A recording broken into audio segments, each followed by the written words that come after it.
Maaaring itinanggi ni dating Senador Leila de Lima ang naging bansag sa kanyang mother of all drug lords. Walaan niyang katotohanan ng mga aligasyong ito laban sa kanya at nagamit lamang siya ng dating administrasyon kahit wala naman siyang kinalaman sa ilegal na droga. Nakulong si de Lima ng 7 taon dahil sa pagkakaugnay nito sa droga pero naabsuelto at nakalaya ngayong taon.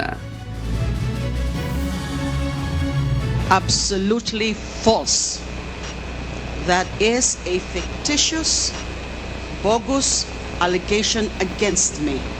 And then they filed cases against me. Kinasuhan po ako nila ng mga kaso tungkol sa droga. Initially, consummated illegal drug trading. Inamend nila into conspiracy to commit illegal trading. 30 kaso yung sinampa sa akin.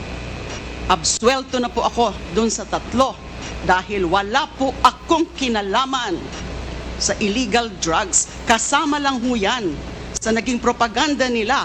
Kasama lang ho yan dun sa mga meron silang isang figure, a prominent figure, at si Senador de Lima ho yun noong 2016, na doon ang magiging atensyon ng bansa, atensyon ng mundo, na itong babaeng ito ay the mother of all drug lords,